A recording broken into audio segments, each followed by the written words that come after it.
Good day. My name is George DeMarco, ESX Chair, and it is my pleasure to welcome you to today's ESX Experience webinar called Apps and Interactive Services, a Reality Check. Okay, I just got this that came through here. I need to interrupt the webinar for just a moment with breaking news from ESX Central. If you haven't yet registered or registered for an Expo only pass and would like to add networking events or seminars featuring peer-to-peer content, like what you'll hear on today's webinar, please give ESX guest specialist Katie Westerden a call by the end of today for a special webinar discount.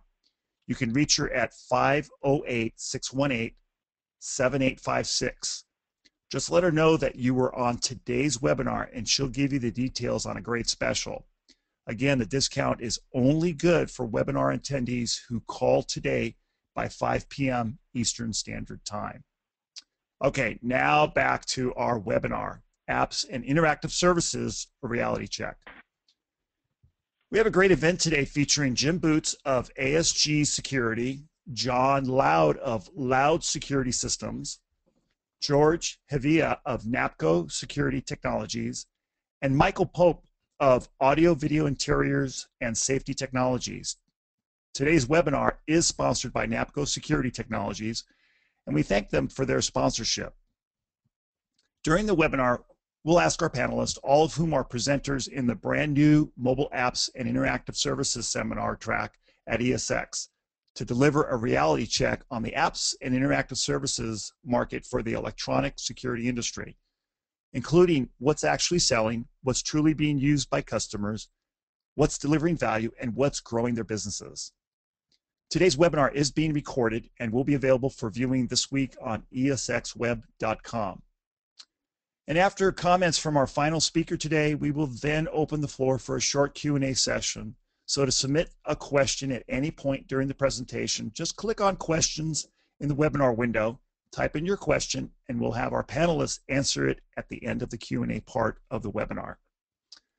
So let's start by welcoming George Hevia, Senior Vice President of Sales and Marketing for NAPCO Security Technologies, who will share a few remarks. Welcome, George. Thank you very much, George. It's a pleasure to be here and a pleasure to be part of this important webinar. I think it's a great area of opportunity for a lot of security dealers across the country. So apps and interactive services, a reality check.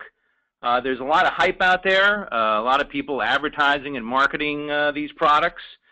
Today we'll try to give you enough information so you can make an educated decision on whether you choose to market these and how you go about it. Next slide, please.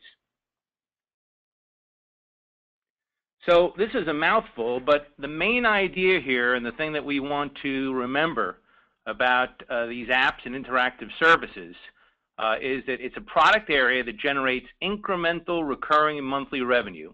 That's all important, by providing your customers, the consumer, with the ability to control their security systems, video cameras, HVAC systems, lighting, and locks at their homes or businesses remotely from any smartphone, tablet, or PC, anytime, anywhere. That's a long sentence. In essence, what you're doing is you're creating a new service area apart from security monitoring, where you're opening your business up to a broad new audience of people for potential for new customers and also trading up your current customers. So it's a tremendous opportunity. Next slide, please. Now, most of you have probably seen that some people are a little involved in this already. So you've got Vivint, ADT, Cox, where you have it, Comcast, Verizon, Time Warner, and a bunch of other guys. So when we talk about interactive services and apps, and gee, you know, do I want to become part of this or anything else? The future is here. The apps and these incremental services are here, and really they've been marketed by most of these companies for probably 3+ years. So right now is the time to get involved and find a way to market these important services. Now, more importantly, consumers want these services, and they fit into the way more and more people access their technology. So what we've done at NAPCO, at least, is that what we've tried to do is we've tried to take our security offerings and then try to mold products that fit more with how people access all of their technologies nowadays. That's primarily smartphones and tablets via apps. So next slide, please. So I guess the main point here is that we're trying to take our industry, the security industry, the security offerings, and be more in line with how people are living out there in the real world, how consumers are living out in the real world. And this chart shows you that 60% of households, or about 110 million households in the U.S., 60% of households out there currently use tablets and smartphones, and that's growing tremendously. So to give you an idea how mainstream that is, only 25% of households have monitored security systems. Okay, so for those of you out there that are wondering, gee, you know, is this something where I can offer my security customers this product? Will they have smartphones? Will they have tablets? Will they have a need for these? This category is immense at this point. As a matter of fact, this smartphone and tablet category is affecting everything, okay? So at the bottom there, you'll see that cable companies reported a 5% drop in TV subscriptions just because a lot of consumers nowadays are viewing their television programs on their smartphones and tablets. Okay, so that adds up to a loss for the cable companies, at least, of about 6 million customers in just 1 year. So this trend and how people go about operating their systems nowadays, it's going to have a big impact in a bunch of industries. And what we have to understand is how we're going to negotiate that within our industry. Next slide, please. Now, you know, so we understand that smartphones are big. We understand all the services. You're able to put together and install systems that can be controlled remotely from smartphones to tablets. So you're sitting there and saying, okay, well, why should I get involved? What are the other reasons for me as a dealer to get involved in this category? Number one, they generate incremental recurring revenue and may double the sales you generate from current and future customers. So you have your current customers, which let's say that they're paying $32.95 a month in recurring revenue for alarm monitoring. Most of the companies that are marketing this product now are charging upwards of $70 a month in recurring revenue every month. So what that ends up doing is doubling your revenue and obviously increasing your profit quite a bit. So you can upgrade your current customers and then future customers, obviously, you're more appealing to them. Another thing is buying other services apart from alarm monitoring from you makes the consumer sticky. That's what they call it in the cable business, and less likely to terminate their contract with you. So, I mean, if somebody likes the fact that they have cameras in their home, they can see their kids coming home, they might think twice if they have a hiccup with your alarm monitoring, or they don't think that they value alarm monitoring anymore. So it ends up really lowering attrition and keeping all of your current customers sticky to you, which is really important. And then the most important point is if you don't provide these current interactive services, the customers may find another company that will. And it turns out that it's a very competitive atmosphere out there. What you want to do is you want to definitely have your salespeople that are out there trying to sell security systems. You want them to have as many yeses in their bag of tricks as possible. So you don't want somebody to say, well, gee, can you sell me something that can control my locks? And you don't want to have your salespeople having to say, no, we can't do that, and then jeopardizing the security sale. So it's very important that I guess you give it a good look to see if these different services are something you'd be interested in marketing. Next slide, please. Now, what we market is a company, a brand called iBridge. It's Remote Interactive Services. I guess the interesting part about our offering is we have an 802.11 controller that you see on the bottom left-hand corner there. That's wireless, and the consumer can go anywhere in the house with that and control all the systems.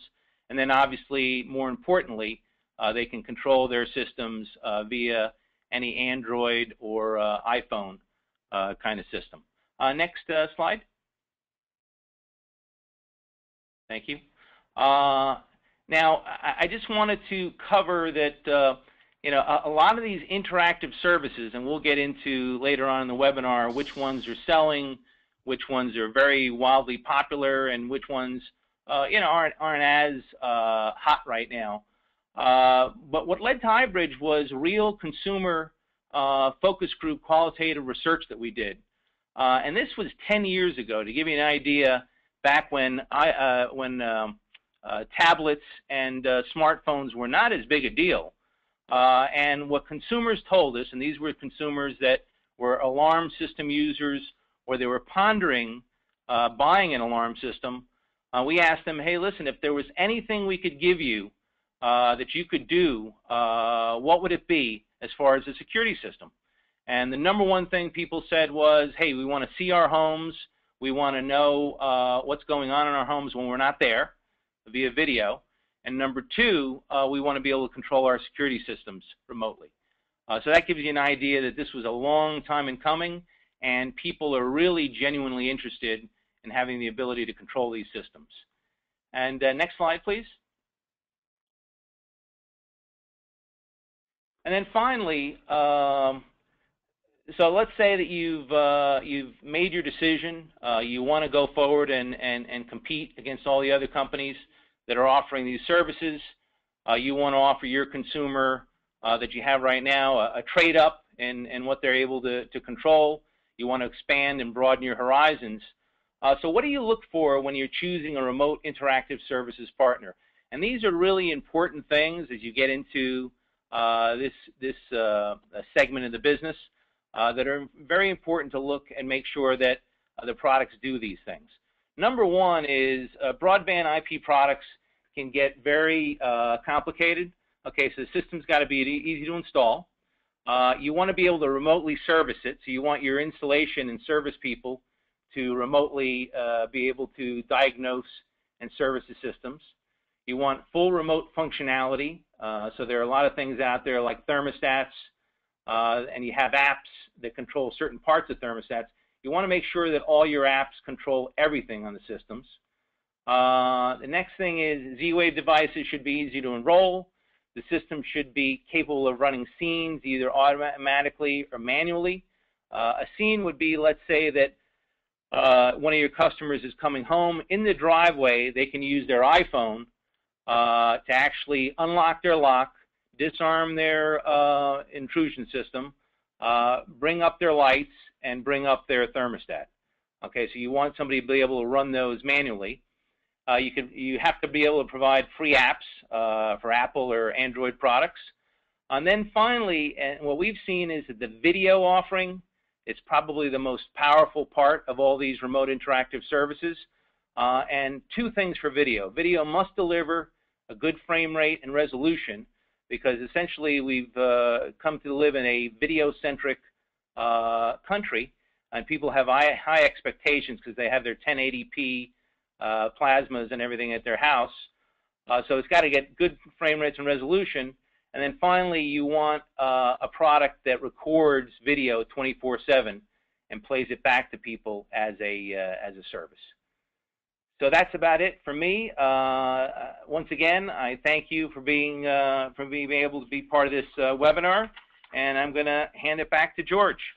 Great, George. Thanks very much for your comments. We're going to come back to you a little later. What we're going to do is we're going to now turn to our panelists to deliver some of their reality checks on the apps and interactive services market. So let's begin with Jim Boots, Vice President of Residential Sales and Marketing for ASG. Welcome, Jim. I know that ASG is investing heavily in the interactive services market, and you focus a lot of your energy on that segment.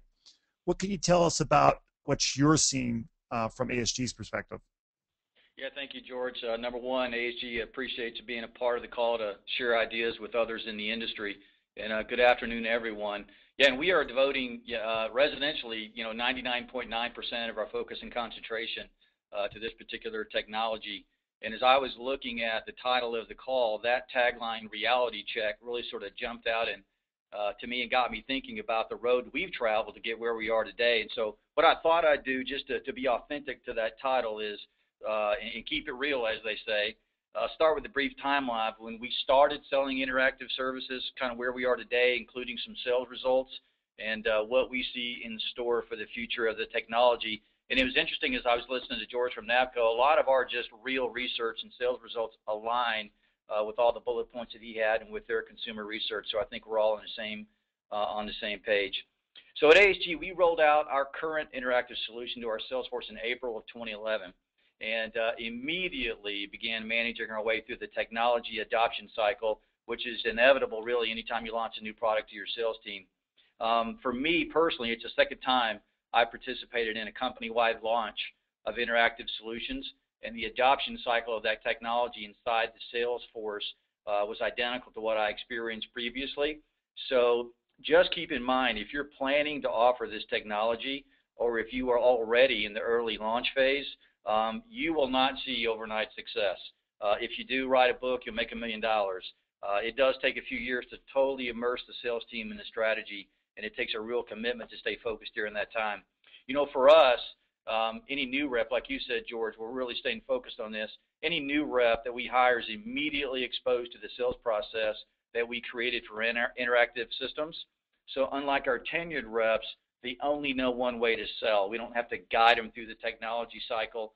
So there is an end to the process of getting everyone on board with the new technology. And eventually, it really just becomes what you sell, which is really where we are now. As an aside, and for any of the sales managers, sales leaders on the call, you'll like this fact. It is easier to recruit, hire, and train new sales reps when you're selling interactive technology. They're much more interested in selling this technology than traditional security systems. And for us, sales rep retention has increased. Our turnover rate in our sales force has gone down significantly, so that's definitely a benefit.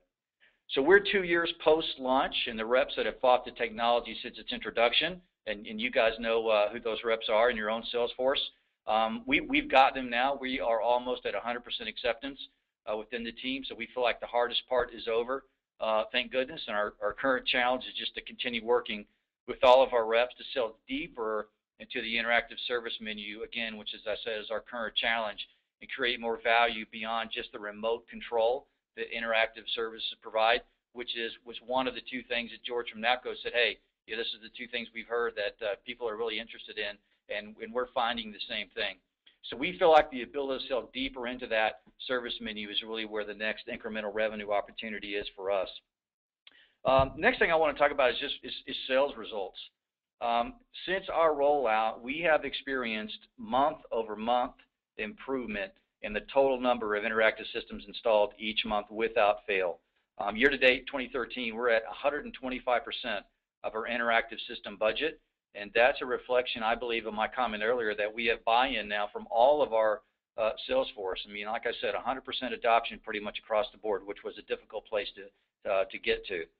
In April, we installed 22% more interactive systems than we did in January, so our growth line looks good so far.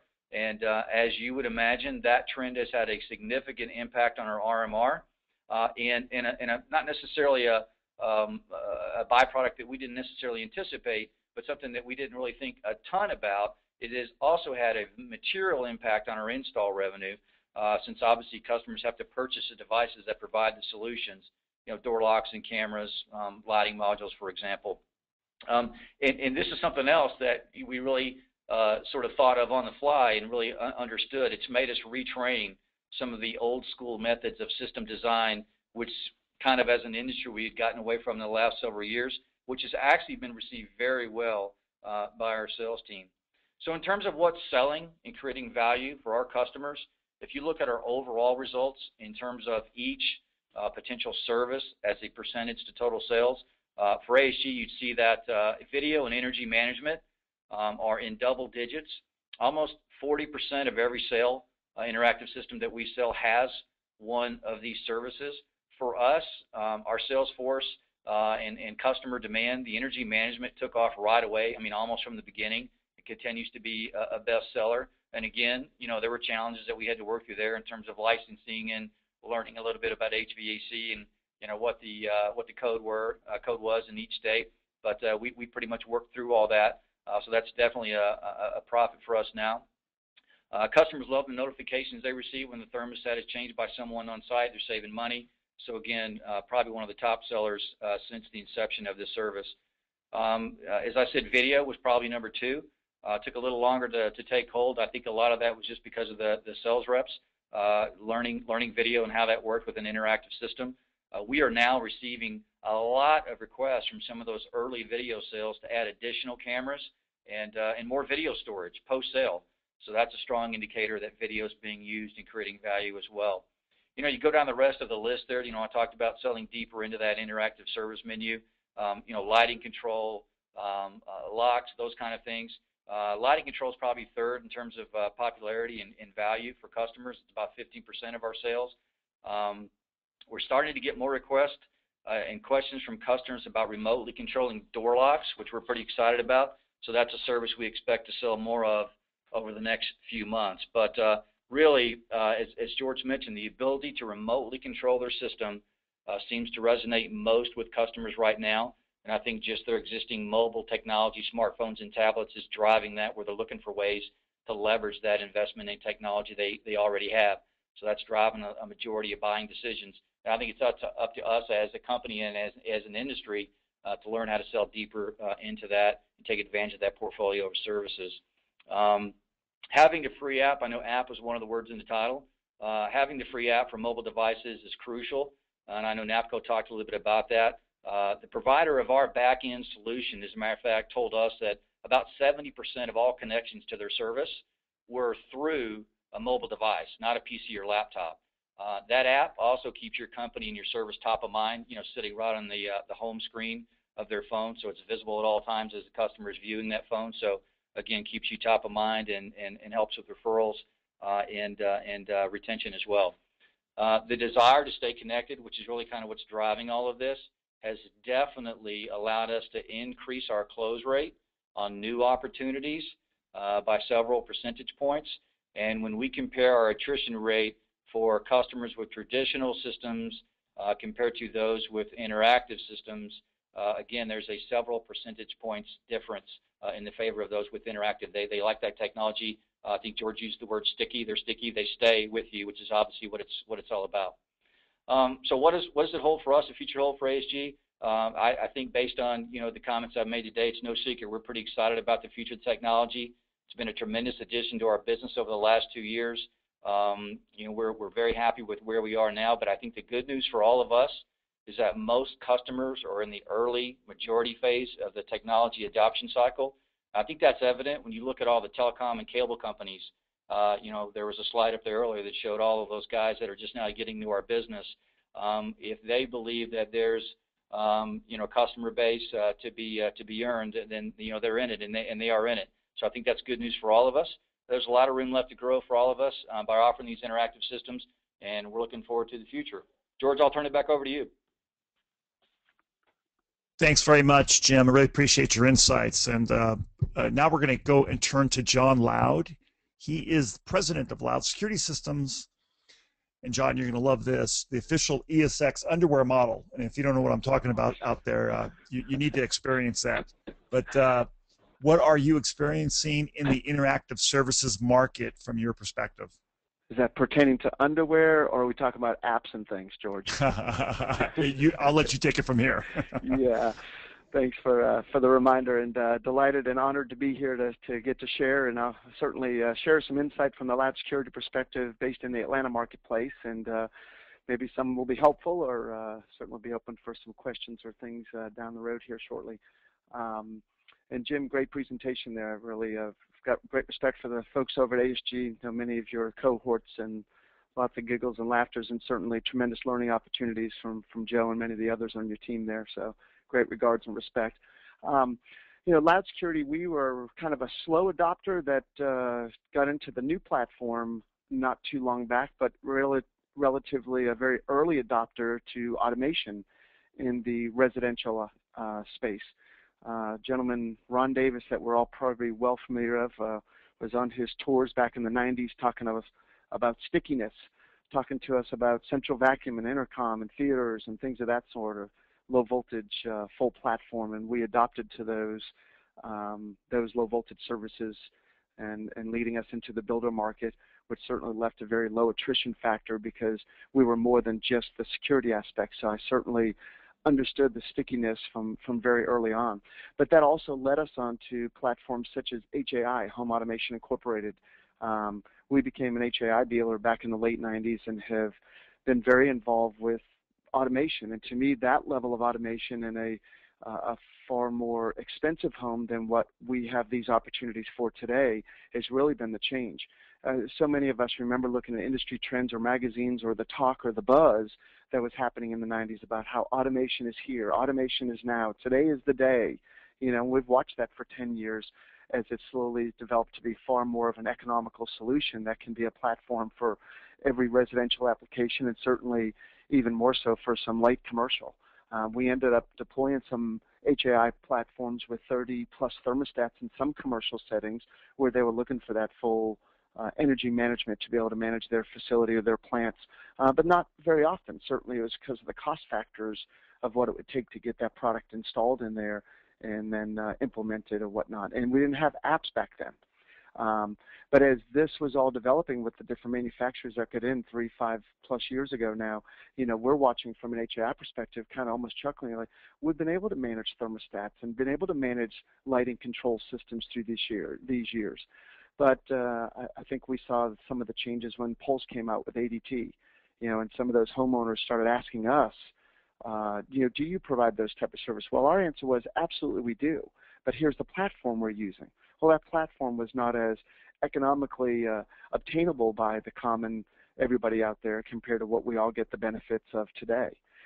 So when I say we were slow to adopt, it was really, as Jim said, they were back in April 2011. For us, it was really late 2011, November, December 2011. I think October was the month we really let it digest and settle in, as we'd listened for a few years, watched, learned, watched some other dealers go through their gyrations of how do they implement it, dealing with some best practice roundtable discussions to open our ears and eyes and say, what can we start to, how do we want to adopt, or how do we want to roll this out for us? What's our platform offering compared to the experiences of what others have had? And just getting some of that guidance, we put together things so that in January 2012, we really started to get our sales team initiated, shall I say, because as Jim shared, it wasn't a full buy-in. They were excited, they're ready to go, but the way we go to market today with automation, with the interactive services is very different than we did a year ago. But I will share, February, March, April last year, 2012, compared to the same 3 months the year before, our RMR numbers were up 72%. So from the time of October, November, discussing let's accept interactive services, let's begin to get the right platform and then implement and get the installers trained and stumble our way through how do we do this. The results were tremendous. I mean, once you start to, and those were similar unit sales. So similar unit sales, 72% in the increase in RMR. Now that will get you to pay attention in different factors to say, now how do we deal with this with the next steps? Well, some of those next steps, as we as an industry are sitting there worried or wondering, what's the impact of Comcast? What's the impact of AT&T? I'm one of those, as I've shared with others, I love those guys. I miss the days when Brinks was here and doing all that advertising for me. I'm a much smaller company and I'm in a large marketplace, but when all that advertising is going on, my phone was ringing because we had those relationships within the community or within our marketplace that those subscribers were certainly, or prospective subscribers were saying, hey, I may see your signs, your trucks, I know you're in our area, do you guys offer these services? So we quickly learned that, absolutely we love the advertising and we're not so afraid because we're not going to be the same guy that's looking for an AT&T or a Comcast is necessarily going to be looking for loud security. It's a different way that we all go to market per se. But at least the market awareness to talk about lights, locks, and thermostats, or talk about lifestyle instead of just life safety. So watching some of those leaders and the trends or the discussions that happen for us to certainly be able to adopt as a smaller enterprise to be able to take advantage of some of those benefits. You know, one of the progressions we actually had to do is go turn to ourselves internally and realize, how are we going to prevent our subscribers from leaving? How are we going to go back to our monitored subscribers? Do we open up that quote-unquote can of worms and say, here's an opportunity to offer the interactive services without them wanting to go shop around? So we started to create a program internally. Once somebody had been with us for greater than 36 months, we started a postcard program to educate them about all these different interactive services, you know, via pictures and just a few words, but a very large postcard, and systematically kind of dropping a certain number of pieces each month to those folks that we kind of queued through our systems to find out how long they've been with us, what type of customer, what are the fees, and who would possibly be the more early on adopting group, as well as location of the office. You know, what's the easier group to get to just to run this test for a while? And that has been, it was a slower success at the beginning. It has not lived up to more of my fears, as I was concerned about, do you open that can of worms and have people leave? So it's certainly something we're continuing on, and I feel like we have to at least educate those folks that have been subscribers for years that, number one, we can be that provider of choice for you to continue, and we do have these products and services. One thing that Jim brought up, when I think about, you know, the iPads, the smartphones, the smart screens, I mean, all these different tablets, even if I'll have you guys think about commercially, light commercial or even larger commercial, so many DVR upgrades we've done over the last 6 months now, because we've explained to folks, you don't have to have the computer. If you had that same image that you bought that DVR 2, 3, 5 years ago, but now you can get one, not only is the cost considerably reduced, but I can swap that device out for no monthly fee. You can look at all your cameras. You can have all that accessibility right at your tablet or right at your smartphone. So your alarm goes off, you're getting a call at your home, and you want to start taking a picture. You don't have to go power the computer up like we used to, and right away. So I strongly recommend you guys consider even some of your commercial clients or any place that you had some of the older style DVRs out there is something to open up to take a look at. But I don't know. With that, George, I think I'll throw it back to you just to give you a little intro of some things going on at Loud Security. Great. Thanks very much, John. Appreciate it. And I can't wait to see what you're going to be doing this year at ESX, or what we're going to do to you. So it'll be fun. Yeah. Anyway, let's turn back to George again from NAPCO. We'll take a couple minutes from him to share some of his experience from the vendor side. George, what are you learning and finding from NAPCO and your customers that you can, a couple of pearls of wisdom right now? Yes. Thank you, George. Well, from a manufacturer's perspective, I mean, we got involved in these interactive services about 8 years ago with the launch of IC Video. And as a sales and marketing guy, I got to tell you, the most important thing in the sales and marketing of that product line was really how it installs. So the same thing applies to iBridge, our current product, which offers everything all together. If you market a product and then you have to send your installation guys out there, and they have to be these high-end IP savvy guys to be able to install it, number one, you're going to spend all day there. Number two, after you leave the job, it's going to end up being a servicing nightmare if the system is not designed to be easily installed and easily serviced. So what we've done with the introduction of iBridge, which we think is incredibly important, is that we understand that most alarm companies, dealers out there, don't have just tons and tons of people that are IP experts that can sit there and troubleshoot through a customer's home IT setup. So what we've done is we've patented a lot of different methodologies in our product, so it's easy to install. Okay, so that's really important. Number two, most of these systems are based on either Z-Wave or Zigbee.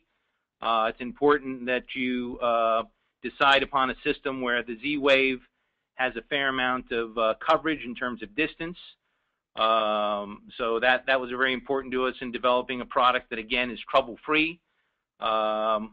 And then finally, you've got the ability to install the product and service the product via tablets and smartphones with our system. So what you're able to do is you're able to go on any kind of job, either when you're first installing it or servicing it, and actually access that system and diagnose any trouble and fix it.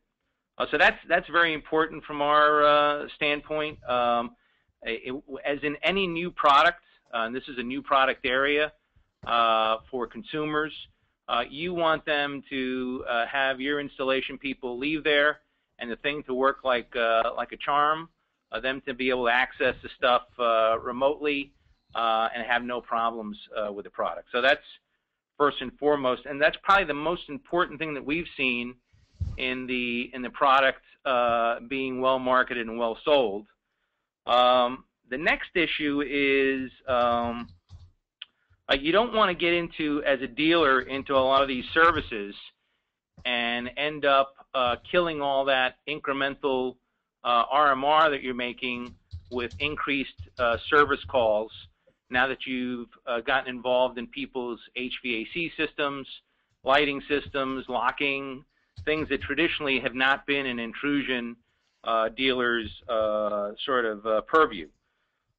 So you want, again, something that can be easily serviced, doesn't necessarily break down that easily, and you want it so that you don't need an installation guru to be able to do that. And then finally, I guess going back to Jim's comments, I mean, we're seeing a similar thing with the advent of iBridge. Energy management is very big.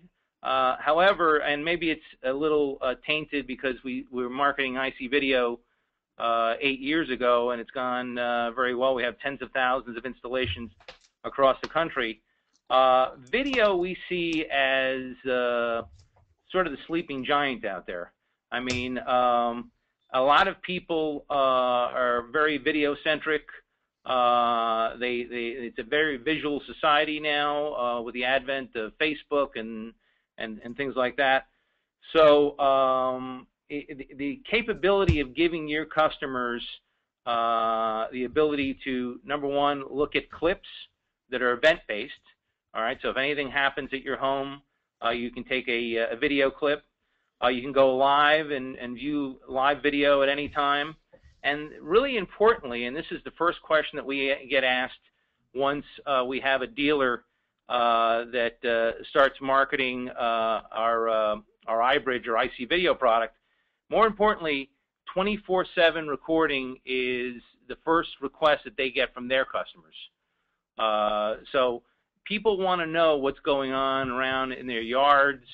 You know, if people are coming into their homes, if you have sort of building management people, depending on the application. So 24/7 video recording is a very huge area for our video that our dealers are using. And what it does is, if you think about it, it essentially changes a DVR application, which delivers no recurring revenue, into a recurring revenue machine, where you have 24/7 video recording that is pushed up to the cloud, and literally we can actually deliver it once the consumer authenticates at their smartphone or tablet or PC. So that ends up really delivering a brand new service from what traditionally was a DVR, no RMR kind of service. And that's pretty much what we're seeing. So again, Great. Thank you for having NAPCO as a part of this. I'll turn it back to George. Thanks, George. Love your name, by the way.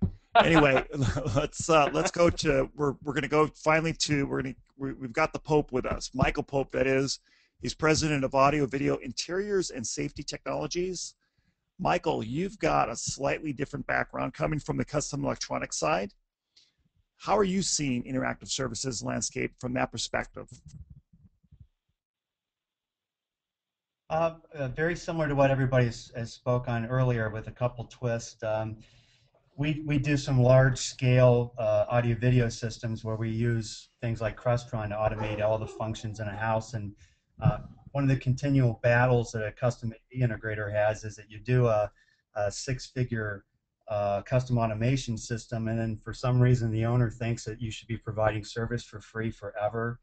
They argue with every little change, and changes are expensive because it involves custom programming. So taking a page from what we're seeing in the security industry and with the RMR services that are being available through apps, we started applying the same principles to custom AV systems, and found out that our clients really didn't push back on those. And we had a seven-figure AV system that we probably would have done that system, handed it off to the client, and only had monitoring funds from their security system, and paid T&M on service for forever, and argue about every one of them, as it turns out.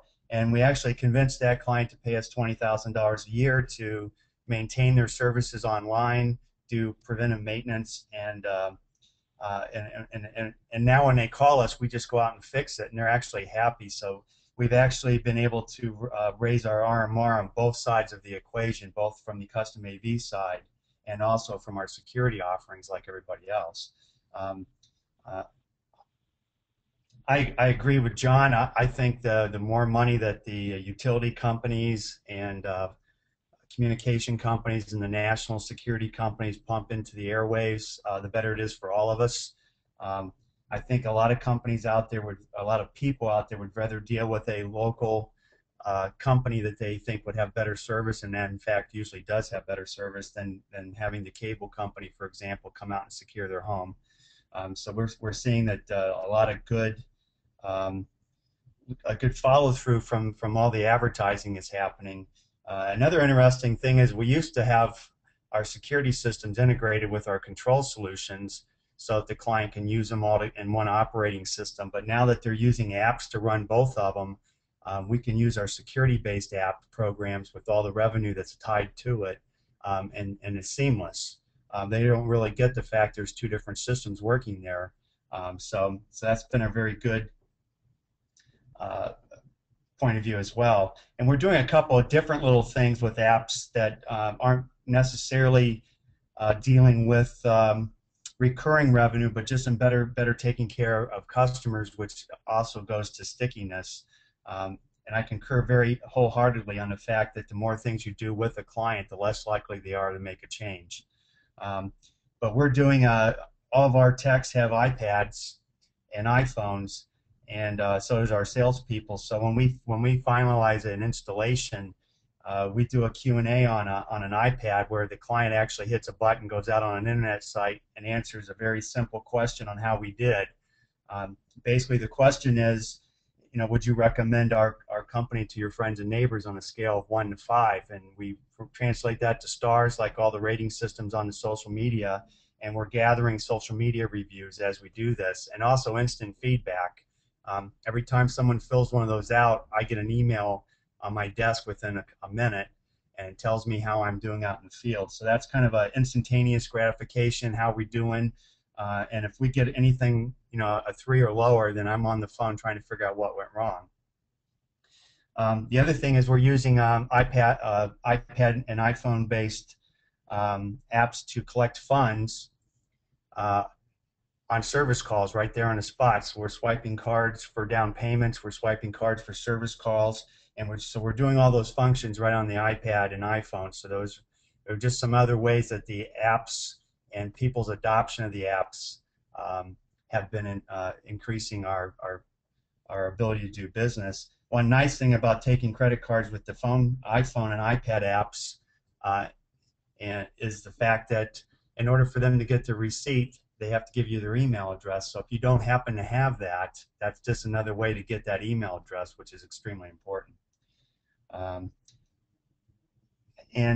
last thing is, obviously we looked at this to help fight, keeping our accounts and things like everybody else. One of the interesting things that I found is that The customers who have called us in the past 2 years to actually cancel their monitoring because they've canceled their phone lines. Our RMR for those customers is actually higher now than even with cancellations, because every time that we convert them to these new features, we're more than doubling our RMR rate.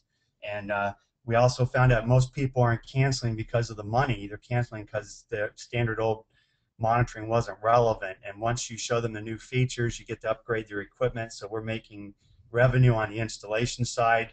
We're adding new features, and more importantly, we're doubling our RMR per account.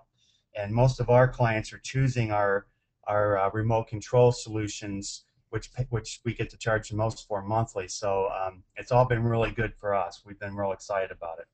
So with that, I think we'll want to leave some time for Q&A. So I'll turn it back over to George. Thanks, Michael. Appreciate your insight.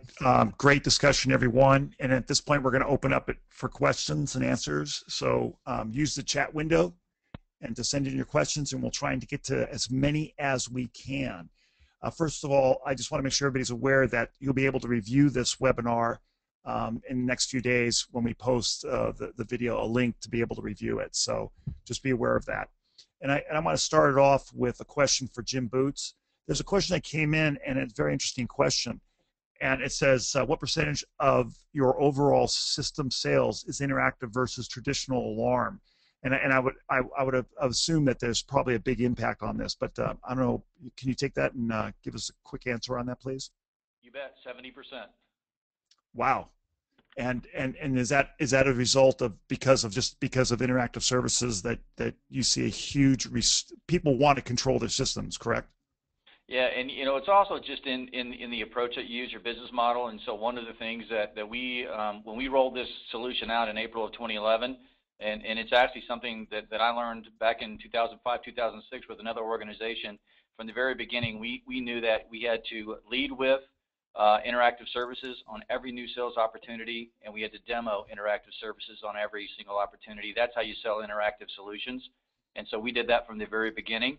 And so when you're showing customers, and it just kind of goes back to everything we've talked about, when you're showing customers the solutions that this technology provides, and especially if you're demonstrating those solutions, it's pretty easy to sell. It's that old saying, it almost sells itself. Right. So that's why. And again, I think it would be higher. There are some customers that they're happy with their system, but they're not happy with their provider, and so they switch service providers, but they like the system they have. A lot of times you'll see that when someone purchases a new home, so money might be tight. It's got a really nice system in it. It's a green light on. They don't want to change at that time. And I think that we're going to see as time goes on that 70% creep higher and higher. Okay, great. Thank you. I'm going to, this next question, I'm going to kind of give you kind of insight from me. I was visiting Best Buy yesterday, Lowe's and Home Depot, because I had a bunch of honey-do lists that I had to take care of. And my wife said to me, did you get anything I asked for? And I didn't, because when I got to Best Buy, Lowe's, and Home Depot, I noticed that there was a lot of attention in those stores being paid to home controls and security with their newest offerings, and it was most notably around the interactive experience. And I'm going to throw this to John. There's a question that came in. It says, where do you see the future for residential security, app technology? What will it look down the road from your perspective? George, it's interesting your experience there. It was about 6 months ago. I was in BrandSmart, and BrandSmart, they have a Comcast kiosk there, and very well put together. It was actually, there was more folks around the Comcast thing. There was only one person in that area, and somebody had given me a heads up that they actually had the kiosk in there. I was more curious to take a look at what that kiosk was looking like. To answer your question, I think this is the beginning of that transformation. I think a lot of the folks within the industry have talked about, this is that penetration pusher where we go from that, 20% threshold plus or minus 2 that we've been all per se stuck at for forever, that we start to see that 25 and 35 to 40%. And I think it goes back to that statement I had made earlier, where it becomes a little bit more about lifestyle instead of just life safety. And as Michael was talking about, with his customers dealing with that interactive between the audio and, there's been clients interacting with their systems for a decade plus that we've had those customers, but now when it becomes that everybody can do it, And Eric, my operations manager, has been with me for 10 years, and Eric's even had HAI and so forth, but Eric will tell you at his home, one of those peace of mind comfort things for he and his wife, for all the toys he's had in there, is listening to that lock when he arms that system. And to listen to that little motorized device lock and that peace of mind to know that everything's secured and then the lights and the thermostats. But it's for him, for them, their experience is really about that lock. Now, we're very involved in some of the builder world. So the transformation we're having is we've gone back to 3 of our major builders, so forth, explaining to them that pre-wires are gone. We're not interested in being the pre-wire company. That is, 6, 7, 8 years ago, we enjoyed our ride for that part, but the cost factors and the technology that's there. And when I kind of pitch to them and say, whether your subscriber, your homeowner, is going to buy these products and services. Now it's going to either be through the AT&Ts, the Comcast, the ADTs, and so forth. Those other providers are going to provide this service. But why not have your partner come in there with this automation package to whatever scale you're willing to try, and you guys get to make some money as the intro goes in, because they're going to buy it. It's all over the TV. Well, and one of them, without taking on our price package, said, okay, I'm going to start with lock. So they went to their lock manufacturer, and this is all just going to roll out within the next, probably month here. I know we're 2 or 3 months into that change. And we have that opportunity to meet with each of the customers. So for us even to have the opportunity to say, hey, your lock that's already going to be in the home can now be controlled via your security, and kind of bridge that communication. Because they may not even realize what they're getting yet, but at least opens that up for us to get their mind set to saying that's the beginning. So I think that the big trend change is there's going to be a lot more folks with monitored interactive services, with us being that main staple provider than certainly we've had over these last 10, 15 years. And you have to find your niche as a company as to, is it the full service offering, or do you start with the lock, or do you start with the camera? Because cameras are certainly one of those things people like to see that view maybe when they're not there. Great, thank you. I'm going to combine 2 questions, and this is for Michael Pope. It seems that we have 2 questions, one about permits when you're dealing with lighting and thermostats, and licensing to do that work. Have you run into any roadblocks or issues with needing additional contractors license or permits? Does it complicate the issue? For lights, I typically work with a few electricians that I deal with in my area. Mainly, my guys are mostly small screwdriver guys. I don't like them working with electricity, so I usually, if I have to do a major retrofit, then I usually work with an electrician who also takes care of the permits. We have not had any issues with thermostats. That seems to be something that nobody in my area is really bothering with permits on, because you're not really doing a lot of construction work. It's just like changing out the thermostat. So that really hasn't applied. And then during new construction, of course, that usually falls under the electrician too. So we haven't had too many issues with that. Okay, great. Just to let everybody know, we have a lot of questions that are coming in at us pretty rapidly here. We're not going to be able to get to all of them. We're going to push a little bit extra time here, but we just encourage you guys to make sure that you attend ESX this year, because there's going to be some very dynamic discussions around this subject. It seems to be very hot. Here's another question, and it's for George. Let me make sure I frame it right. George, it's regarding video platforms. What percentage of most video installs do you see IC video setups are reliant on the high-speed internet connection at the house, Comcast, for example? Do you see that being an issue? 100% of the video installations have to have broadband connections. What we've done over the years is that we've optimized the compatibility between our technology and broadband connections across the country. We were fortunate enough to start out with ADT. We marketed their SafeWatch Video View product, so we had experience across the whole country. And there are some really low capability broadband modems out there. Verizon uses some lower capability broadband modems. So what we did was we optimized the product so that it could even work with low capability broadband connections. Does that answer the question? Yeah, and the follow-up question to that is, do you see more activity or data connections? And if anybody else wants to answer this, from GSM or CDMA, data connections exclusive to video? Yeah, video, right now, you can actually do pretty much just a picture via GSM communication.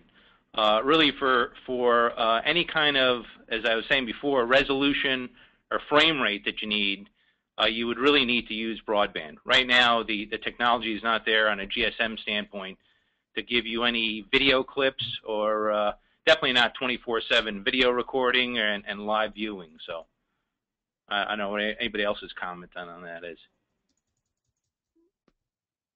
Thank you on that. This is Michael. Yes. I would say one thing. One of the things that we learned early on, because of the type of systems we've been installing, is we stopped relying on the client's broadband system. Whatever Wi-Fi they had, whatever kind of switch they had, whatever it was, we started putting in our own, because typically the consumer grade equipment won't give the best performance for all the stuff that we're putting into the houses these days. We also found it's a great revenue source, because people expect some of that stuff to cost more. So that's just one piece of advice: is as soon as you get stuck trying to work with somebody's computer and their Wi-Fi system and setup, it gets expensive, and you end up losing a lot of man hours trying to get things to work, and you get all the blame. So that's just one piece of advice. If you're into a big system, there's actually companies out there that will design the entire thing for you and program it, so you literally just have to install it, and they work very well. Great, thank you. Here's another question for George from NAPCO. Does iBridge plan to incorporate higher-end locks and electric releases, or allow for a plug and play of other manufacturers' hardware? Yeah, I mean, for the locks, we're compatible with most Z-Wave locks. I don't know of any, quite honestly, that we're not compatible with. For remote releases and everything else, right now we don't have that. We don't have any plans in place for that. Okay, great. Here's something that we all know that what happened yesterday was just tragic in Oklahoma with that weather-related, that the tornado came in and just destroyed the city, it seemed like. Is anybody using any type of additional service, like weather alerts, that they're offering in their regions or their areas where they're providing service? I don't know if John Loud, if you're doing anything like that, or you've looked at anything like that. You know, I did years ago. We actually have the Weather Channel right here in Atlanta, and they had approached me, and I actually brought them to some large central stations out to ISC West several years back, and they were going to go through the centrals to see about it, and it was amazing. As much as, you know, it becomes a hot issue around this type of year or these type of events, but when you deal with it even from a national platform, it's, you know, the folks up in Utah are not really worried about a winter weather advisory. I mean, there's so many that are just not applicable. It becomes a very niche sale, even from the Georgia marketplace. Certainly tornadoes, you know, hurricane, you have lots of warning. Flash floods are so limited to those areas that are really affected, and so we've never turned and taken it to market. Certainly something we looked at a while back. Great, and I've got one last question for anybody on the panel. We talk about security both for the home and for commercial. Are there any applications for the fire side of the business? Because I know a lot of folks out there, they do fire systems, whether it's residential or commercial. Is there any apps that are coming down the road that are for the fire side? I don't know if NAPCO, if you have any comments on that. Yeah, I mean, our security system, you know, from an app perspective and even from a local controller perspective, our app does anything remotely that you could do in front of the security or fire system. So you would be notified of you know, any kind of fire event, and you can do anything. You can do emergency sort of notifications and things like that. So that somewhat ties into fire, but no, specifically for just fire tied into remote services, I mean, we haven't done that on our more commercial fire line. I've got a question for you, George. Sure. You know, from the NAPCO line, they've got the integrated panel that does the access, fire, and borough. I actually was just recently asked by a card access customer, you know, Yes. are there any apps coming down the road where you would have the ability to, you know, remotely deactivate or activate cards, or, you know, interface in that facet? Is that something that NAPCO is working towards? Yeah, actually, for access control, we're in the process right now of integrating the access control and the intrusion along with the total iBridge suite. So yeah, good thinking. Yeah. Well, great. You know, I think everybody did a great job today, and we all know that apps, the mobile world is really revolutionizing the electronic security industry. And whether or not you're a local provider, a national provider, or a provider that is coming into the market, competition is competition. And if you are not offering the services that customers want, you're going to be left behind. So it's really a good time to look at apps, because it gives everybody the ability to play on the same playing field, whether you're a very large company or a very small company. So again, I'd like to thank everybody for their insights. To learn more about these topics, be sure to attend our presenters' sessions in the brand new mobile apps and interactive services track at ESX. As you have seen, due to overwhelming demand, ESX is offering a few extra days to lock in discounted pricing for June event. However, for those of you on the webinar, please give Katie a call by the end of today for a special webinar discount at 508-618-7856. And don't forget to get the discount promo code for American Airlines on esxweb.com. If you're bringing your team, we've got a special concierge service set up to help you schedule everyone's activities. Just go to esxweb.com/register. If you would like to review this session again, the recording of this webinar will be made available on esxweb.com in the coming days. Thank you again for attending, and we'll see you June 17th through the 21st in Nashville.